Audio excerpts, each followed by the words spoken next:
Ready. வணக்கம், எப்படி இருக்கீங்க? நல்லா இருக்கும் சார். ஓகே, நானும் ரொம்ப நல்லா இருக்கேன். நேர்களை பாருங்க. ஓகே, ஸோ நம்ம கூட பிள்ளையாரும் இருக்காரு. சரி, நான் கேட்குறேன் உங்ககிட்ட, இப்போ ஜனநாயகன் ஒரு படம் வெளியே வருது ஒரு பெரிய விஷயம் இல்லையா? பல கோடி, நீங்கள் நிறைய படங்கள் பார்த்துருப்பீங்க. அந்த காலத்துலேருந்து பல கோடி செலவு பண்ணி ஒரு படத்தை வெளியிடுறாங்க.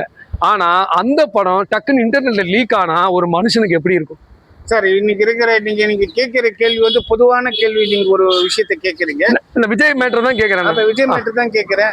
டெக்னாலஜி வந்து அந்த அளவுக்கு வந்து டோட்டலி ஃபுல்லா கம்ப்ளீட்டா இங்க இருந்து அமெரிக்கால என்ன நடக்குதுன்றது பாத்துக்கலாம்ன்ற மாதிரி வந்து இன்னைக்கு இருக்கிற டெக்னாலஜிக்கு அந்த மாதிரி இருக்கு. ஏங்க, அது வந்து சென்சார் ஆன படம்.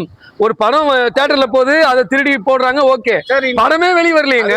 ஐன் படத்திலேயே அது மாதிரி எப்படி திருடி வந்து எங்கேயோ எடுத்த போட்டு எவ்வளவோ இது இருந்தாலும் எனக்கு தெரிஞ்சு மேல் அதிகாரி இது அதிகாரி லெவல்ல ஏதோ தப்பு நடந்திருக்கு. அதுதான் உண்மை. இதுக்கு வந்து திமுகவை நம்ம குற்றம் சாட்டலாமா இல்ல பிஜேபி குற்றம் சாட்டலாமான்னு மக்கள் ஒவ்வொருத்தரும் ஒண்ணு பேசுறாங்க. நீங்க என்ன நினைக்கிறீங்க சார்? இது பிஜேபி, இது வந்து டிஎம்கே, அண்ணா டிஎம்கே, இதெல்லாம்ன்றது ஒரு கட்சி ஒரு பக்கம் இருந்தாலும் எல்லாத்துக்குமே இன்னைக்கு இருக்கிற, நான் பொதுவா சொல்றேன், எல்லாத்துக்கும் மேற்கொண்ட அதிகாரிகளுக்கு பணம் தேவை.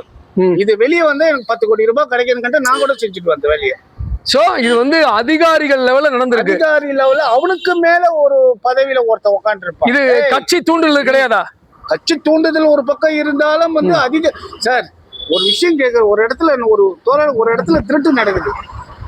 திருடும் போது வந்து அவனுக்கு இந்த இடத்துல திருட போறேன்னு அவனுக்கு நல்லா தெரியும். இங்க இருக்கிற சரௌண்டிங் அதிகாரி இல்லாம அவன் செய்ய முடியாது. ஓகே, உண்மைதான். Right right. இப்படி வந்துங்க சார். ரெடி.